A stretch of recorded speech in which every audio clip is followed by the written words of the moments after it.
So up for review today is the Blackhawk Serpa holster. I'm going to do the usual 8 categories for this: fitment, profile, retention, ease of use / versatility, durability, construction / shape, retention, comfort, and weight distribution. So this is just going to be another product review as per usual. So that being said, let's go ahead and jump right into it. Fitment. As far as how well it fits the gun, it doesn't jiggle around. Fitment is pretty good. The only reason I'm going to say 4 out of 5, I'm going to nail it for a point, is because I don't know why they do this and it drives me nuts, but the exposure of the ejection port on the gun, the back of the barrel there, I don't know why this holster can't end in a straight line right here and have more coverage over the spot where if you get dust in it is the most likely place to cause a malfunction or something like that. So I don't know why holster manufacturers continually do this on the Kydex holsters, but it drives me absolutely nuts, so I'm snatching a point off for this one. So 4 out of 5 on fitment. Profile, size and shape, I guess, that's going to get a 3. 1 point off because when you wear this, it sticks out quite a ways and you tend to bump it on things.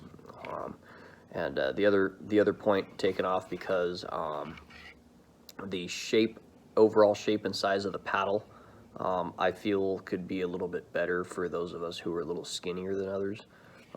That, and it also came with the belt strap attachment. So I know it's not what I have on it right now, but it came disassembled and this was included. I feel like most people use this, so I feel like it's fair to grade this holster on it. I'm going to demonstrate to you why I snatched off 2 points instead of just the 1. 1 point because this holster in any configuration sticks out quite a ways. The second point because if we take a belt and thread it through this, it does not form a straight line. That forms what I like to call discomfort, and it sucks. I would never use this attachment with any belt, period. So I don't know why that was the case there, but that gets a profile, gets a 3 out of 5. As far as retention, this is an active retention holster, so it gets a 5, just as all active retention holsters do, as long as they're a quality retention system, which I feel like this is. The retention, ease of use, and versatility. As far as like comfort of all day wear, as long as you have the paddle and as long as you're shaped and positioned correctly with the paddle, however you choose to wear it. If you can find a way that this is positioned comfortably on you, I have no problem wearing it all day. So as far as the ease of use, that's fine, and versatility, I guess, is okay. I guess my only problem with the easy use is, I guess, kind of falls under preference.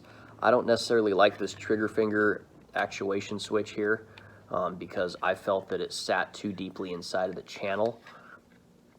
Therefore, anybody who has like fat fingers or what, even for me it was difficult to actually get used to it, but anybody who has like fat fingers or something like that would not be able to use this. You'd have to like heat up the hinge with a lighter, and actually, which is actually what I did. I heat up the hinge with a lighter and pry it up with a flat screwdriver and let it cool off. And then it works a little bit easier to reach. So easy use, versatility, because of that, I'm giving it a 4. I feel like that's fair. Durability seems to be pretty tough. This one is advertised as being molded form Kydex. So in other words, a flat Kydex sheet that they mold around the shape of the gun, more or less. And it's built pretty well. I don't foresee any breakages on this, although I haven't owned it for very long. The Kydex paddle is relatively flexible. So durability gets a 5, that's fine. Construction / shape retention. Shape retention, Kydex holster shell, obviously that's fine. As far as the construction, like I say, it's kind of not a bulky profile, but a wide profile. This sticks out of your waist a little bit. So construction and shape retention, I'm going to give it a 5 just because I already docked the point for it sticking out earlier. Comfort, it came with both of these, so I'm going to grade it on both of these. Comfort with this is garbage, so it gets a point off there. Comfort with the paddle, a little bit questionable. If you are of a thicker profile than I am, this paddle would be a little more comfortable for you in particular, but for me it's just less than ideally comfortable. So I'm going to be fair and snatch off half a point. So I'm going to say 3.5 out of 5 for comfort. Weight distribution. For the first time ever, I'm going to, outside of a pancake or a butterfly holster, give this a 5. Because the width of this paddle is pretty massive. This distributes weight, extremely well. I said earlier I'm going to grade it based on both of these. I'm not going to throw this one into that grade, just because if you have any sort of belt strap attachment whatsoever, I don't think it's ever going to be, unless it's a pancake holster or something like that, it's never going to be intended to be distributive of the weight of your gun very well. So because this is not intended to distribute weight that well, I'm not going to grade it on that. This one obviously is, and so it gets the grade, and the grade it's going to get is a 5 out of 5. It does pretty well on that front. So for the first time here in one of our reviews, I'll go ahead and actually strap this bad boy on, and I'll kind of show it to you. I'll show you what it's like to get it on and off, and I'll draw from it a couple times, and we'll just let you guys decide for yourselves what you think. Okay, this is how I'm pretty inclined to get it on. The side of this paddle, pretty much 90 degrees from where your trigger guard would be, is where I start as far as when I wedge this into my pants. After I rotate it a little bit and clear my outer belt loop with the adjustment plate, I can then just give it a firm shove down and it pops right in. Then I just slide it back till it hits my 3 o'clock belt loop. This sits at about 3:30 or 4 o'clock for me. As far as the gun, it's for my Commander 1911, as you guys probably already have picked up on. So we're just going to start with an unloaded gun. Nice hefty click when you stick it into the retention, and seems to hold on pretty solid, although I do notice when I draw it a few times the paddle will rotate inside of my pants. I can't say I like that very well, but let's go ahead and do a couple of dry runs with it.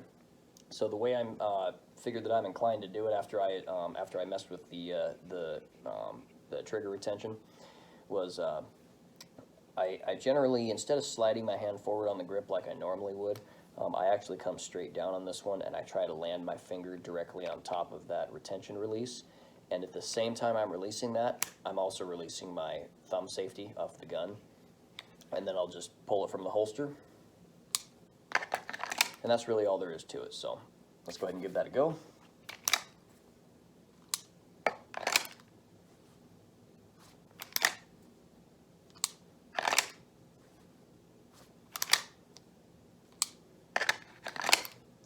Well, I don't know about you guys, but I wouldn't necessarily call that slow. So easy use for the holster. If you're used to things like retentive devices, it's fine. It takes a little bit of getting used to using your trigger finger to actually do something other than stay out of the way. So it takes a little bit of training and practice. What I just demonstrated took me about an hour and a half of screwing around with it before I was actually able to reliably demonstrate that to you. But overall, if you guys want to buy one of these, I guess go for it. It's not really my thing. I don't really like it that well. As a matter of fact, the thing about what I mentioned, it sticks out and stuff. You guys can see for yourselves that sticks out a good. Oh, that's not a fair measurement, but that probably is. That sticks out a good 3 fingers on the farthest part away from your body, which doesn't sound like much. But if you compare it to something like this paddle holster by Phobos, that doesn't stick out hardly at all. In fact, the actual backside of the grip with this holster is touching my body. That by default makes this holster something that is relatively cumbersome. It's pretty easy to, if I were to come over here to like a chair or something like that, it's pretty easy to bash this thing on the side of things when you're walking through tight places. Like when I used this at Safeway the other day, I whacked it on some lady's shopping cart because I wedged between her shopping cart and the adjacent end cap of the aisle that I was going into. So a little bit cumbersome, a little bit difficult to get used to, but overall, I guess it's an okay product. If you guys want to buy it and try it, give it a go. So if you stuck around the whole video, I do appreciate it. Like, subscribe, tell your friends.